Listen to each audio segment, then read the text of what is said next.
estarmos aqui chegando ao final de mais um período, né? Mais um período de NEB, e para nós é sempre um motivo de alegria nós estarmos juntos aqui nesse final.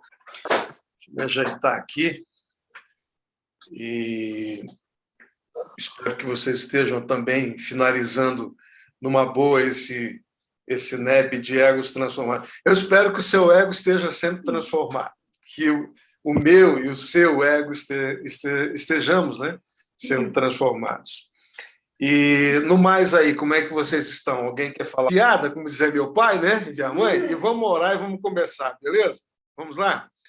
Vamos orar, então, agradecer a Deus por esse momento. Senhor, te damos graças porque o Senhor está nos acompanhando, e mais esse momento que nós estamos finalizando esse NEB, e com uma palavra especial de fechamento, de encerramento, com projetos à frente, com projetos presenciais à frente, e que eu quero entregar, como já fiz isso antes, quero entregar nas tuas mãos, Senhor, esse momento e o futuro também.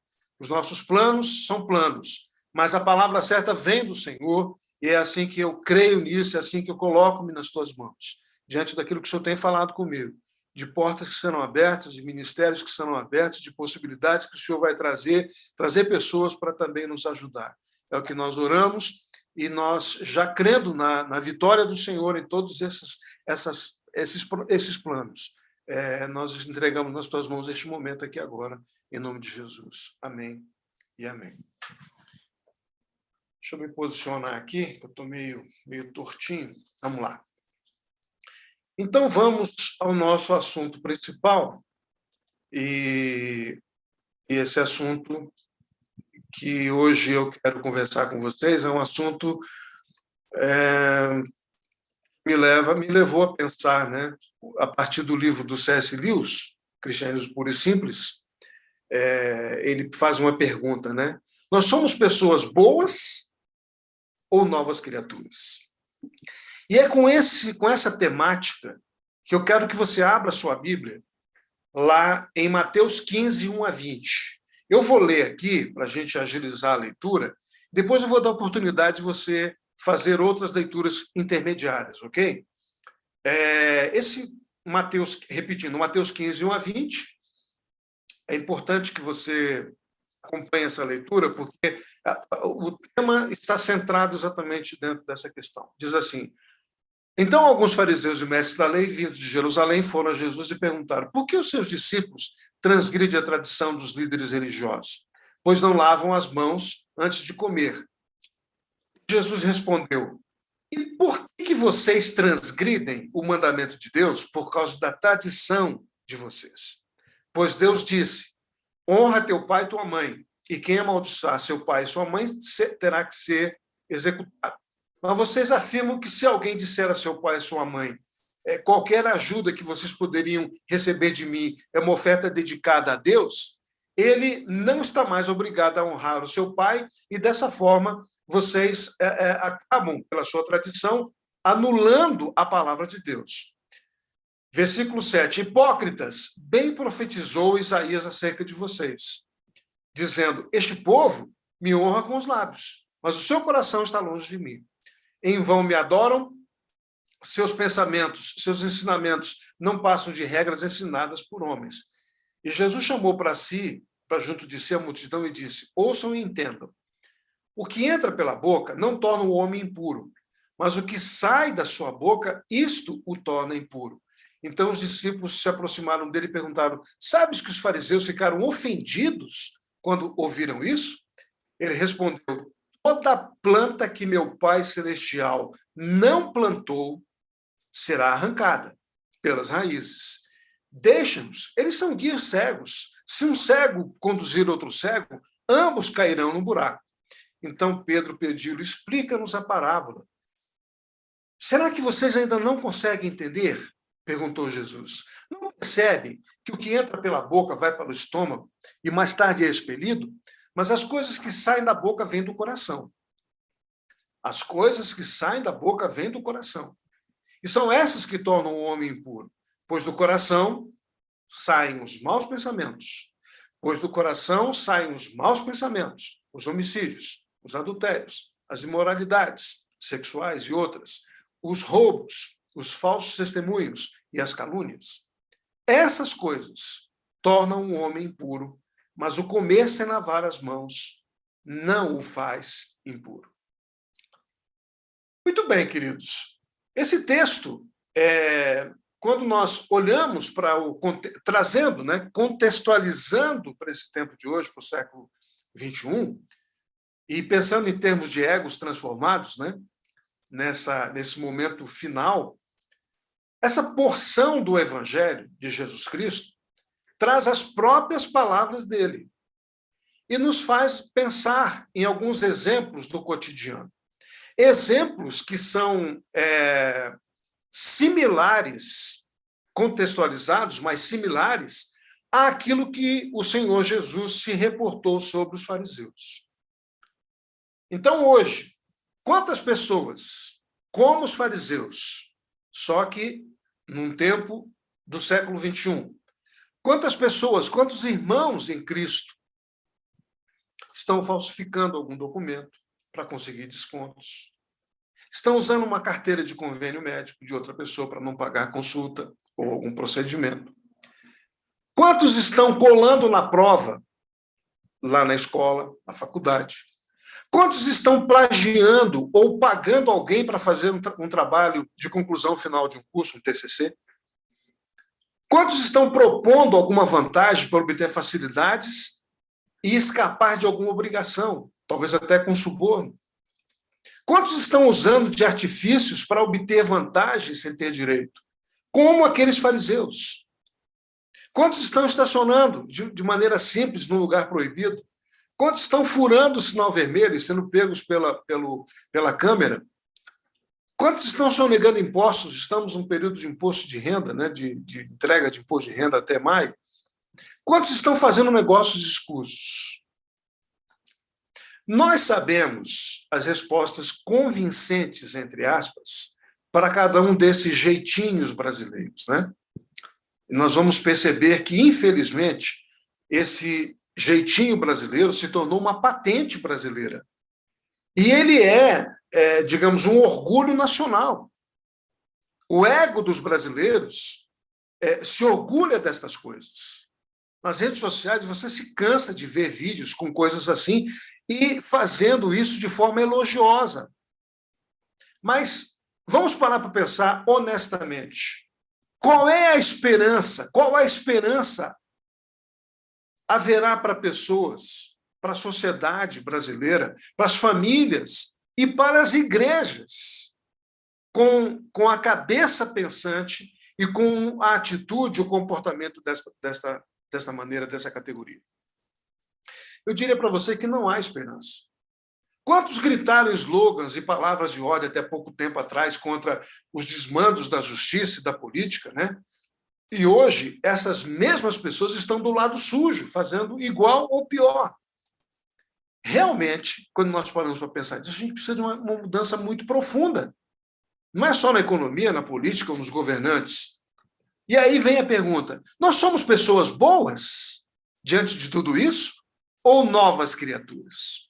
Essa é a pergunta que o C.S. Lewis fez há mais de 50 anos atrás, mais de 60 anos atrás, no seu livro Cristianismo Puro e Simples, e que eu quero quero me apropriar dessa pergunta do Lewis para a gente desenvolver algumas ideias aqui.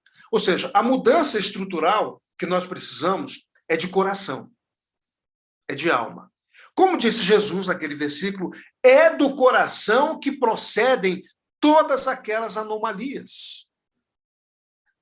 Então, essa transformação não vai vir do sistema político, capitalista, socialista, nem dos políticos, muito menos do sistema judiciário, ou do executivo, ou de um presidente, ou até das eleições que virão. Não virá disso. Não virá dos religiosos de plantão. A solução não vem disso. Essa solução, ela somente ocorrerá pela ação do Espírito de Deus entrando no coração e na mente das pessoas. E aqui eu quero compartilhar com você o começo de todas essas coisas. O começo de todas essas coisas se dá exatamente no Éden. É lá que acontece. É lá no Éden que surge a origem dessa natureza pecaminosa. Quando você olha lá para Gênesis 3, e você observa, então, você vê lá o registro da desobediência de Adão e de Eva, e por aquela ação de desobediência deles, entrou o pecado na natureza humana. Mas eu quero chamar a tua atenção para duas árvores que estavam no Éden.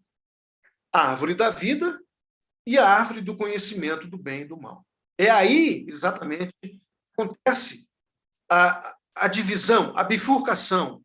O homem no sentido antropológico, tanto Eva quanto Adão, tanto mulher quanto homem, tomaram e comeram do fruto do conhecimento do bem e do mal. E foi esse fruto, que não tem a ver com maçã, nem com qualquer outro fruto que a gente possa imaginar, foi esse fruto que levou para dentro deles, foi esse fruto que resultou de maneira orgânica. E eu quero que você anote essa palavra. De maneira orgânica. Criou-se dentro desse casal, de maneira orgânica, como o alimento que nós comemos, ele se transforma em algo orgânico, como vitaminas, como sais minerais, que vão para dentro de maneira orgânica para o nosso sangue, para as nossas células. Então, esse fruto levou de maneira orgânica para dentro desse casal e criou uma natureza do fruto. Não havia pecado, não havia morte dentro do homem antes disso, antes desse fruto orgânico. Mas, Paulo escrevendo aos Romanos, no capítulo 7, de 7 a 25, ele vai dizer, o pecado está em mim, o pecado habita em mim, de forma orgânica. Ou seja, há uma natureza de rebelião que vem do maligno. Então, onde quer que nasça um ser humano, fatalmente será um ser humano pecador, com uma natureza de rebelião, uma natureza perversa. Então, seres humanos, gerados pela natureza do maligno, sendo filhos da ira, como diz o texto. Então, essa natureza pecaminosa se manifestou no início desta genealogia através desse processo orgânico. Por isso as pessoas ficam se perguntando, mas o que eu tenho a ver com Adão e com Eva? Tem a ver exatamente isso, que de forma orgânica nós repetimos aquilo que aconteceu com eles. Tanto que Caim, um dos filhos do casal, tornou-se o primeiro assassino. Isso lá em Gênesis 4, capítulo 8. Muito bem, então o texto bíblico vai dizer, lá de Tito, né? Tito vai escrever capítulo 3, versículo 2 a 6, e eu quero chamar a sua atenção para esse aspecto. Nós éramos nécios, desobedientes, escravos de paixões e prazeres. Ele está falando de gente que recebeu o Senhor e foi transformada, que o coração foi transformado, vivendo em malícia, odiosos e odiando no passado, quando se manifestou o quê? A benignidade de Deus para mudar essa rebeldia contra Deus. Né? Então, de geração em geração, essa natureza foi passada para nós, você já sabe disso. E o texto de Romanos vai confirmar essa ideia, de que, portanto, assim como por um homem entrou o pecado no mundo, pela morte, assim também a morte passou a todos os homens, porque todos pecaram. Muito bem, então, essa rebeldia contra Deus, dessa natureza pecaminosa, é aquele aspecto, então, que vai fazer com que alguém seja rebelde contra Deus. E quando falamos de natureza caída, nós nos referimos a essa inclinação natural ao pecado. Quer dizer, uma escolha de fazer sempre por essa inclinação natural que a natureza nos leva a ter. Ou seja, a prova dessa natureza pecaminosa, ela está muito perto de nós. Muito perto. Você que tem filhos, você que tem netos, você vê isso. Ninguém tem que ensinar uma criança a mentir ou a ser egoísta. Não tem. Né? Às vezes eu peço para a Mabel aqui, né? Me dá isso, a gente ensina. Me dá isso assim. Não, pai, isso aqui é meu. Né? Graças a Deus eu compro chocolate para nós três, entrego para ela um chocolate, e ela, de forma bondosa, porque tem sido assinado, tem às vezes me oferecido um pedacinho de chocolate. Mas no fundo, todos nós somos como crianças. Não é preciso ensinar a mentir ou a ser egoísta. Ao invés disso, a gente tem que se esforçar para ensinar a criança a dizer a verdade, para que ela coloque o outro coleguinha em primeiro lugar. Esse comportamento egoísta ele vem de forma natural. O jornal está cheio, os jornais, as mídias sociais estão cheios de exemplos trágicos da humanidade agindo mal. Onde quer que as pessoas estejam, acontece isso. O Spurgeon, ele tem uma frase que eu quero trazer para você. Ele diz assim: como o sal tempera cada gota das águas do mar, do Atlântico, o pecado afeta todos os átomos da nossa natureza. Não há nenhum átomo da nossa natureza que esteja fora, assim como o sal tempera qualquer gota do oceano. Então, veja, essa maldade que habita o homem, e eu quero aqui compartilhar com você, essa maldade que habita o homem é o grande mal que está em nós, da nossa natureza, onde reside o quê? Onde está organicamente, lembra da palavrinha que eu citei para você, está de forma orgânica o quê? A soberba, a arrogância, a prepotência e a maldade no coração. Por isso Jesus vai dizer isso. Quem está dizendo isso não é Roberto Bira. Quem disse isso foi Jesus nesse trecho longo que nós lemos, dizendo que é do coração que procede isso. Então, a despeito da nossa justiça, da justiça humana, dos direitos humanos, das leis, das religiões e até das cadeias, até da papuda aqui em Brasília, né? O homem não encontra a solução para o seu problema. O problema do ser humano não é de ordem financeira, não é social, não é de pobreza ou riqueza. Não é isto. O problema está no coração. No coração que detém, que é composto por uma alma egoísta, onde todos nós precisamos de cura.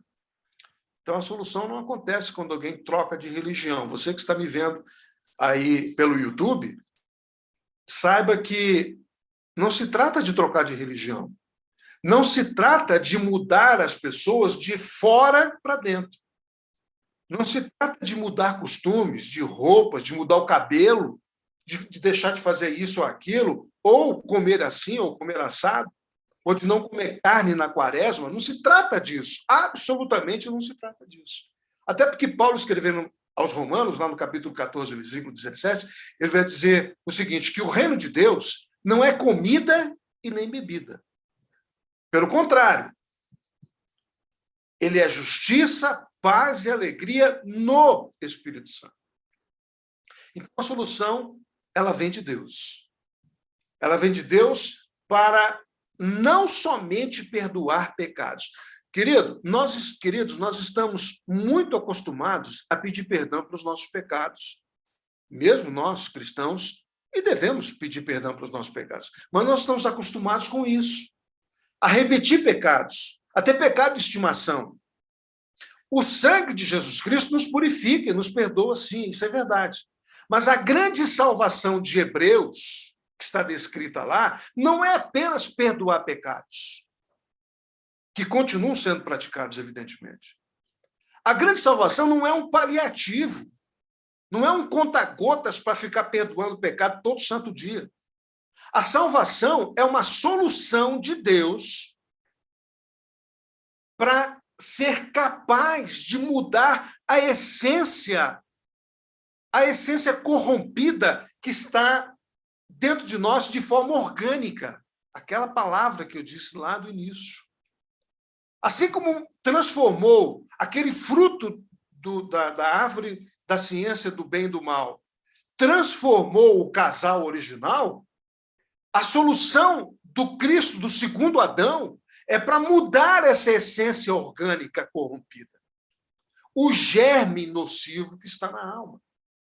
E, evidentemente, a palavra vai explicar a razão do nosso ego, que não é transformado. Né? Quer dizer, a palavra explica a razão do problema do nosso ego. E o pecado, evidentemente, o pecado faz parte, então, das próprias fibras do nosso ser, como disse o Spurgeon. Então, Romanos 8,3 vai falar de carne pecaminosa. Colossenses 3:5-9 vai falar de natureza terrena caída e produz ali uma lista de pecados. Romanos 6,6, Paulo vai falar sobre o corpo do pecado, ou seja, é algo que se estabelece não somente organicamente, mas que forma um corpo, o corpo do pecado. Muito bem. Então, esta é, de uma certa forma, para aqueles estudiosos mais atentos, a chamada doutrina da depravação e da incapacidade total do homem, nesse sentido. Ou seja, essa é, de fato, a doutrina, que é bíblica. Isaías 53:6 vai falar, todos nós nos desviamos. Paulo vai admitir, eu, todavia, sou carnal, vendido à escravidão do pecado, Romanos 7,14. E depois ele vai continuar, né, em Romanos 7:25, de mim mesmo, com a minha mente, eu sou escravo da lei de Deus. Mas segundo a carne, segundo a sarx, segundo a natureza caída, eu sou escravo da lei do pecado.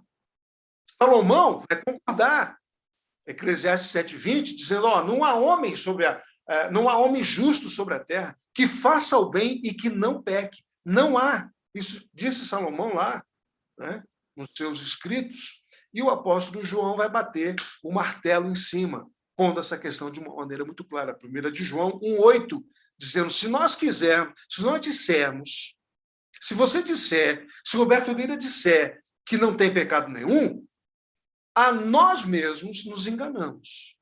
E a verdade não está em nós. Ou seja, ele está dizendo, você está falando mentira. Perfeito? Muito bem. Então, as Escrituras explicam a razão dessa problemática toda que nós estamos trabalhando e desenvolvendo. Então, depois de entender esses textos, nós chegamos a algumas conclusões que eu quero compartilhar com você. Que conclusões são essas? Né? A primeira delas é que o coração corrompido distorce a palavra. É o primeiro ponto que eu quero que você veja aí. O coração corrompido distorce a palavra. Esse texto de Mateus 15, 1-3, ele traz exatamente aquela ideia dos fariseus, que perguntaram por que os seus discípulos transgridem a tradição. E Jesus, sem muita conversa, fez uma segunda pergunta. E por que vocês transgridem o mandamento por causa da tradição de vocês? Então, nesse sentido, há uma distorção da palavra. Por quê? Porque o coração corrompido sempre vai fugir de ser confrontado pela palavra. O coração corrompido vai seguir as suas próprias tradições, como os fariseus, ou as suas opiniões. Ainda que a palavra esteja dizendo outra coisa, ele vai procurar seguir as suas próprias tradições. Segundo ponto dessa ideia é que o coração corrompido ele vai evitar um tratamento profundo do coração, da alma. Lembrando que o coração está aqui dentro, tá? Não é aquele músculo de carne que tem aqui dentro. O coração está aqui, ó. Então, esse coração corrompido vai evitar o tratamento profundo que as Escrituras podem fazer e que irá fazer na pessoa. Sabe por quê? Porque essa pessoa não quer ser curada. Esse coração corrompido desta pessoa não quer ser curado. E por isso ele vai usar todo tipo de ensinamento e conteúdo da cultura atual, da cultura vigente, da cultura do sistema maligno do mundo, no lugar das Escrituras. E eu quero te dizer uma coisa. Há muita gente dentro de igreja fazendo isso. Ou seja, usando o ensinamento e o conteúdo da cultura do sistema maligno do mundo no lugar das Escrituras. A gente fazendo isso. O segundo ponto é do coração corrompido. O coração corrompido que nós estamos analisando, ele despreza as pessoas no sentido de cobiça e compaixão.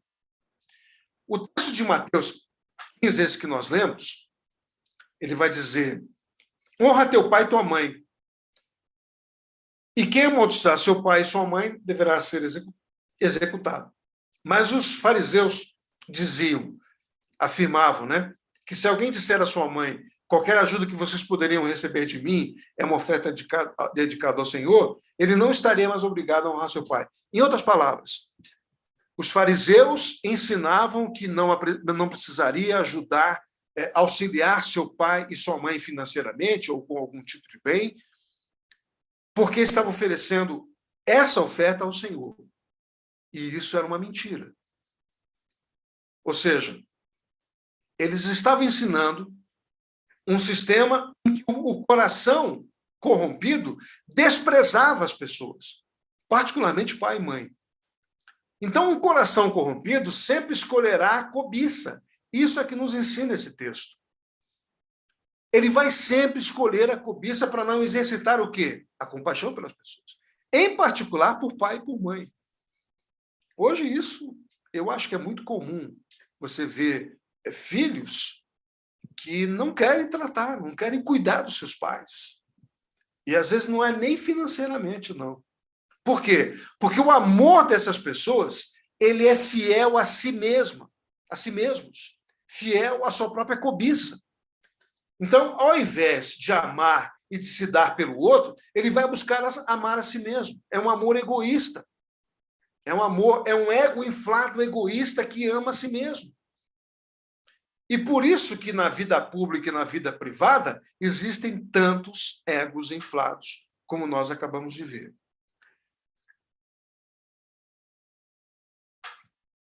Eu queria que você abrisse agora o texto, lá de Mateus 15, para a gente olhar o terceiro ponto do coração corrompido. Eu queria que você lesse lá os versículos 7 a 9 de Mateus 15, por favor. Particularmente acho que é o 7. Pode ler aí, por favor.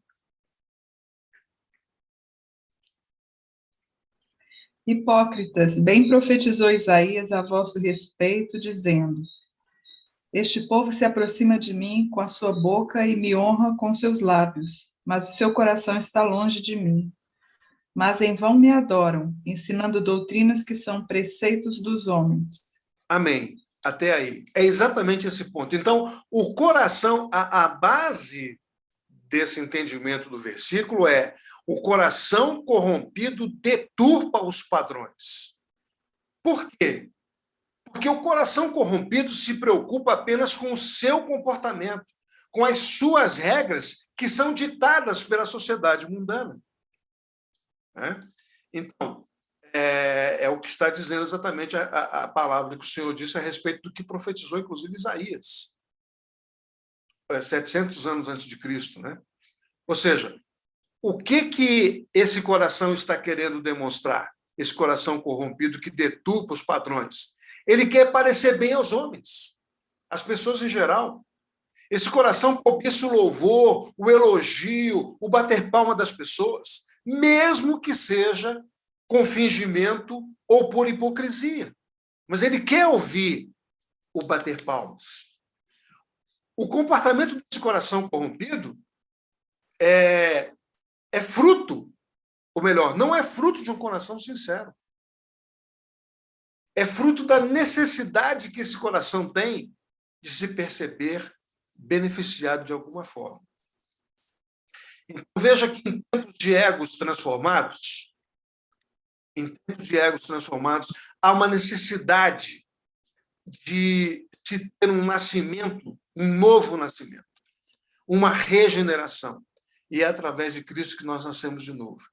E a regeneração é necessariamente, né? O que é essa regeneração? O que é esse processo? É o que está lá em João 3,6. O que é nascido da carne é carne, mas o que é nascido do Espírito é Espírito. Então, quando nós nascemos como aquele casal original, quando nós nascemos de Adão, herdamos de forma orgânica essa natureza pecaminosa. Mas quando nós nascemos de novo em Cristo Jesus, nós herdamos a sua natureza, a sua própria natureza. 2 Coríntios 5,15, né? Se alguém está em Cristo, é uma nova criatura. Não são apenas pessoas boas. as coisas antigas já passaram, e eis que se fizeram novas. Eu quero voltar com você num primeiro slide que eu coloquei aqui e que me ocorreu hoje. Você está vendo aí um cruzamento nas ruas de Tóquio, na chamada estação Shibuya. Se você for a Tóquio, você vai encontrar esse cruzamento que você está vendo aí. É um cruzamento de várias avenidas transversais que tem essas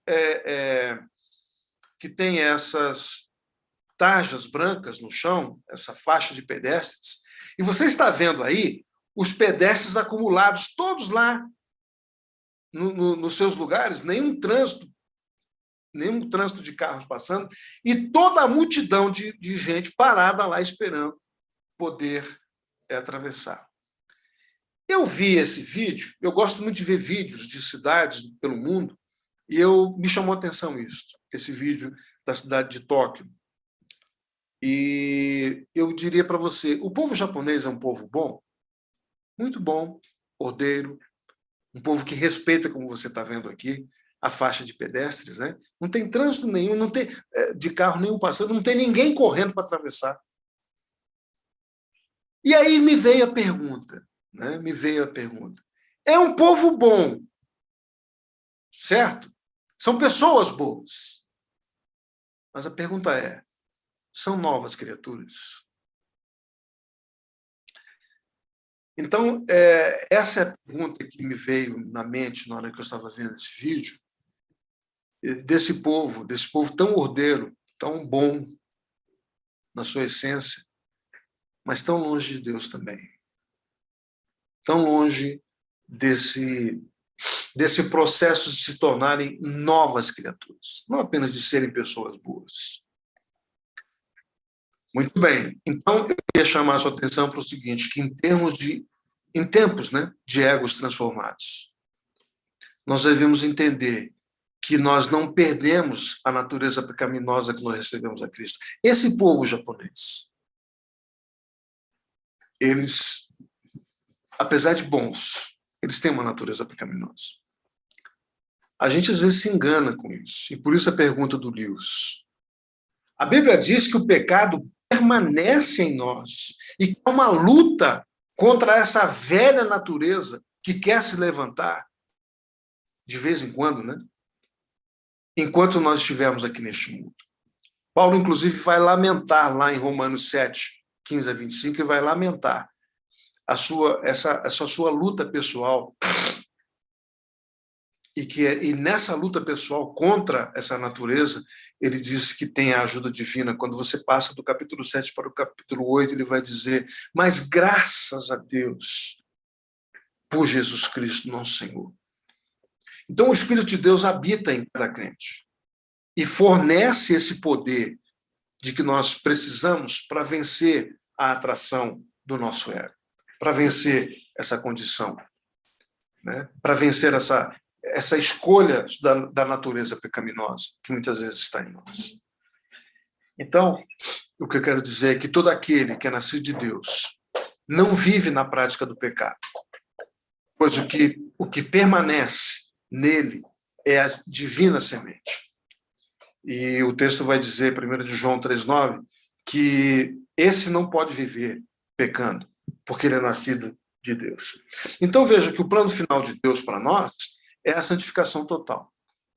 Porque ainda não foi revelado aquilo que eu e você haveremos de ser na nossa totalidade. Mas quando o Senhor se manifestar, aí sim nós saberemos, porque seremos semelhantes a Ele. E nós estamos sendo transformados, como diz o texto, de glória em glória. Você percebe isso? Você consegue perceber essa transformação de glória em glória? Então, diante disso, nós vamos ver esse questionamento. Nesse tempo atual, nesse tempo que nós estamos vivendo, e eu quero compartilhar esse texto com você. Deixa eu chegar no ponto. Nesse tempo atual que nós estamos vivendo, nós somos pessoas boas ou novas criaturas? Então, o Lewis, como eu disse antes, no seu livro, ele vai trazer essa ideia. e vai fazer também algumas perguntas. Se o cristianismo é verdadeiro e eficaz, por que nem todos os cristãos são, evidentemente, melhores do que os não cristãos? Por que não? E o elemento razoável dessa pergunta é se a conversão ao cristianismo, se a conversão ao Senhor Jesus não melhora em nada as ações exteriores de um homem, se ele continua sendo esnobe, rancoroso, invejoso, ambicioso, de ego inflado, orgulhoso, tanto quanto era antes, nós vamos suspeitar que essa conversão foi imaginária. Então, é o que diz aqui nesse slide. Bons sentimentos, novas ideias, interesse religioso, nada significam se não melhoram as nossas atitudes. O mundo exterior tem razão, o sistema do mundo tem razão de julgar o cristianismo e os cristãos, em particular, pelos seus resultados. O próprio Jesus nos mandou julgar pelos resultados. Tem muita gente que fica levando isso a um extremo. Não devemos julgar. O próprio Senhor Jesus, Paulo vai trabalhar essa questão de se nós nos julgássemos, nós não seríamos julgados, inclusive. E como é que eu explico isso? Como é que a palavra fala sobre isso? Jesus diz o seguinte: a árvore é conhecida pelos seus frutos. Ou seja, a sobremesa só é boa quando nós saboreamos. Nós só vamos saber que a manga realmente é boa se ela for doce.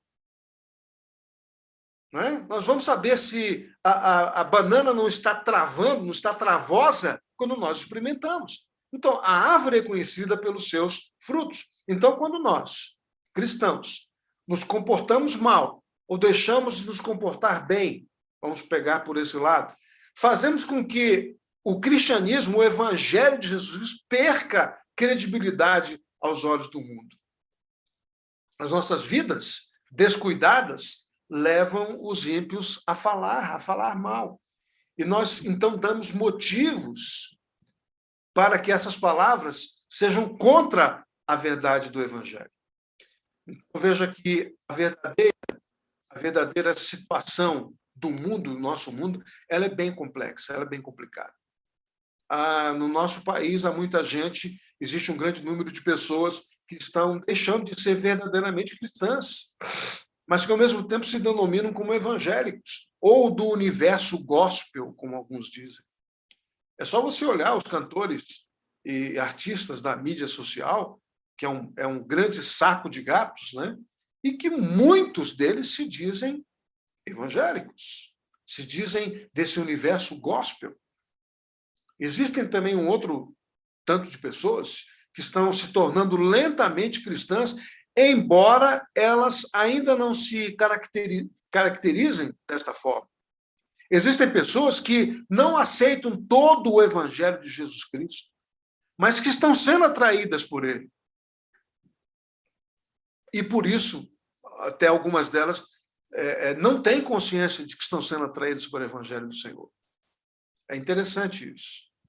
Então, veja, se você se considera uma pessoa boa, é aí que está o ponto que o Lewis levantou e que eu quero reafirmar com você.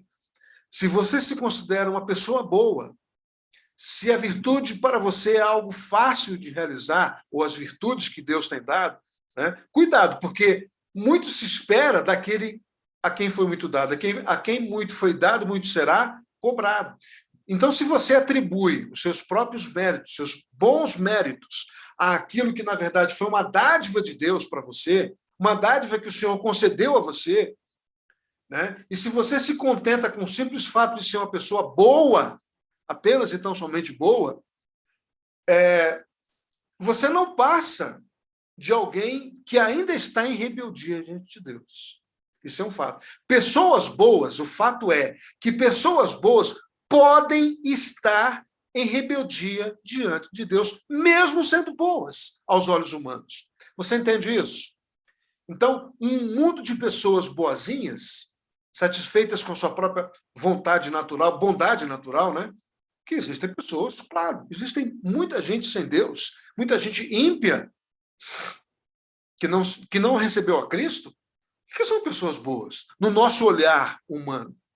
Então, boas no sentido de uma bondade natural, mas cegas para tudo mais, vivendo e olhando Deus de longe, olhando Deus através de uma lupa, de um binóculo. Essas pessoas estão tão necessitadas de salvação em Cristo quanto os mais malignos assassinos. Não há diferença. É isso que o Elias está tentando dizer sobre essa condição, porque muitas vezes essa condição de sermos pessoas boas nos leva a nos orgulharmos, inclusive, disso, ou de orgulhar sobre outras pessoas, que são pessoas boas de forma natural.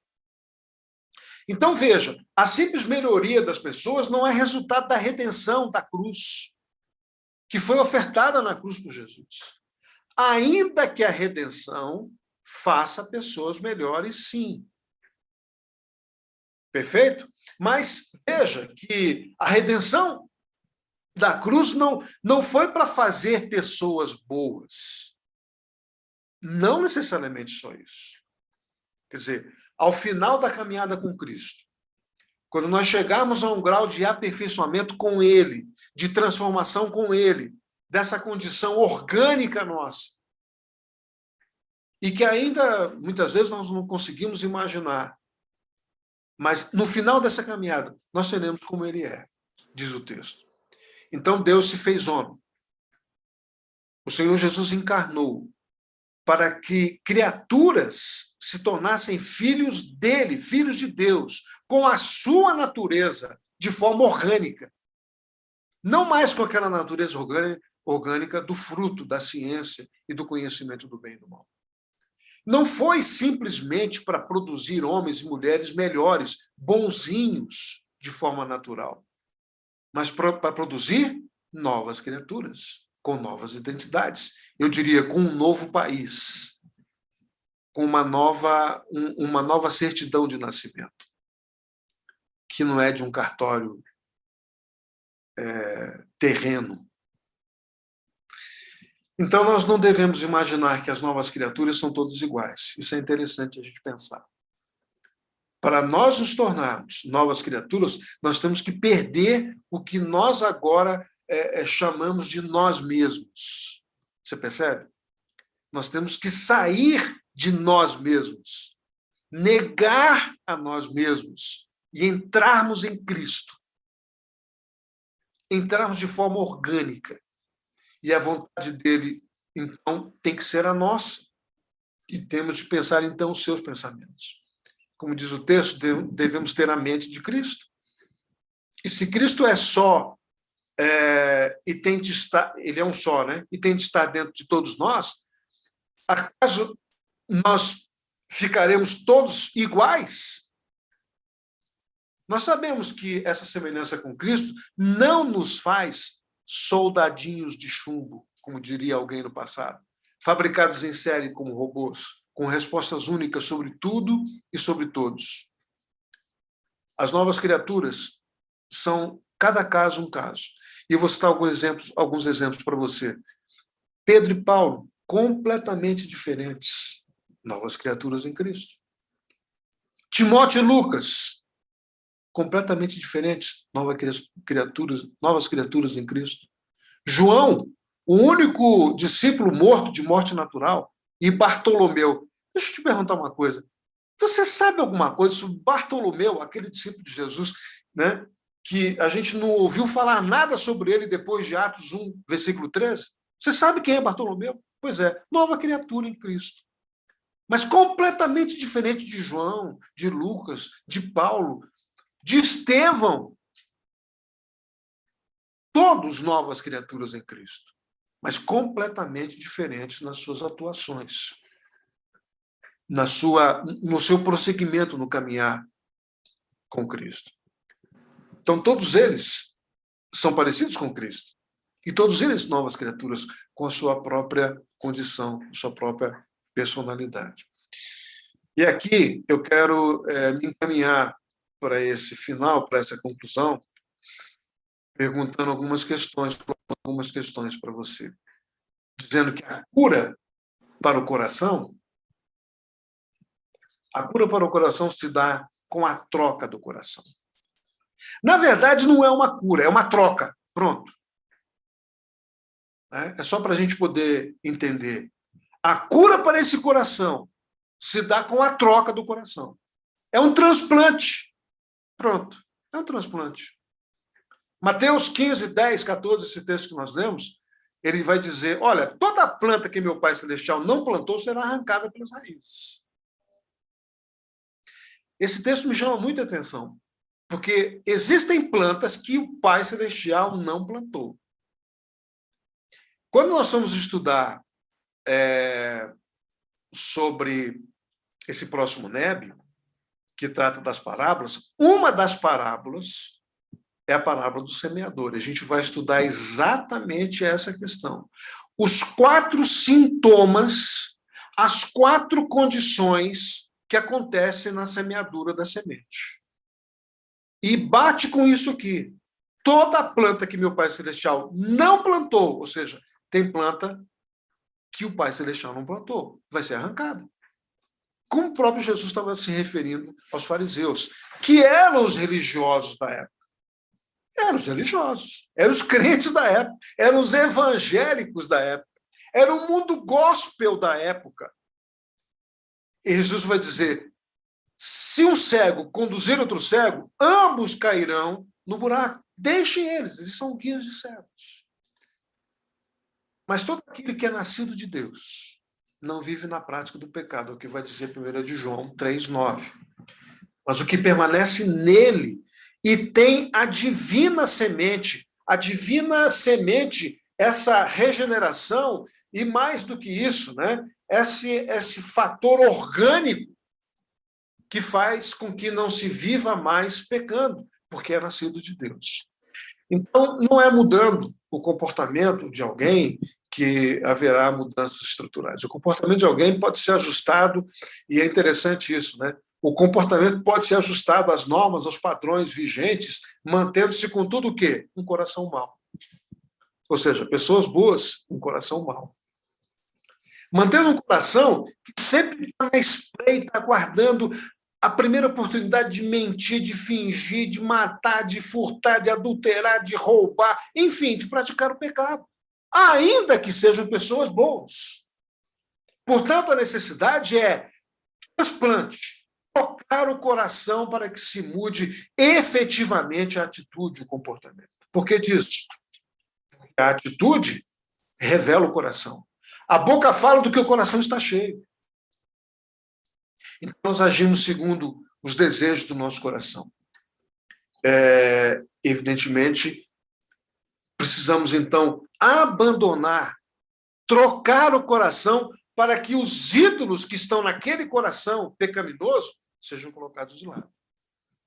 E eu queria te perguntar isso. Quais são os ídolos que você precisa abandonar? Ah, mas eu não adoro ídolos. Tem certeza? Tem certeza de que você não adora ídolos? Tem certeza mesmo? Que não é ídolo, né? Uma imagem. Pensa bem sobre isso, nesse encerramento de Nébio. Deus precisa transplantar um novo coração em nós. Então tem que haver regeneração, um novo nascimento, consequentemente conversão, né? É necessário nascer de novo. E aquilo que foi plantado pelo homem será arrancado. Mas aquilo que foi plantado por Deus crescerá, frutificará para a vida eterna. Então, nesse momento final de egos transformados, eu quero que você faça uma reflexão. Quero que você pense aí. O que foi transformado? O que foi conscientizado desde o nosso início desse Nébio de 2 meses? Curta essa palavra hoje para que você pudesse falar e dizer como é que está o seu processo. Eu sei que você não se transformou completamente, assim como eu. Mas é necessário que a gente aprenda com isso. O que você conseguiu abandonar, mudar, aquilo que foi arrancado, o que foi plantado, né? Transplantado para o seu coração. Lembrando, só fazendo uma rememoração aqui, daquilo que nós conversamos nesse Nébio Egos Transformados. Falamos do ego vazio, que o ego é vazio, que o ego é dolorido, Você se lembra, né? Lá daquele primeiro encontro nosso, de que o ego é dolorido, que ele é muito atarefado, cheio de coisas para fazer, que ele é frágil também, que o ego assume muitas formas, que tem uma visão exagerada de si mesmo, né? Que tem um orgulho altivo em palavras, ou seja, a soberba por meio das palavras, né? Nós vimos também que existem diferenças entre autoestima e presunção. Lembra que nós fizemos aquele estudo de caso sobre aquelas 10 perguntas em que você vai passar a presunção, sobre o orgulho? Falamos também sobre autoestima e humildade, falamos da personalidade e o caráter de João Batista, fizemos algumas comparações aqui. João Batista era aquela pessoa que sabia o que ele era e sabia o que ele não era. E isso dava a ele essa condição de ter uma boa autoestima, mas também humildade.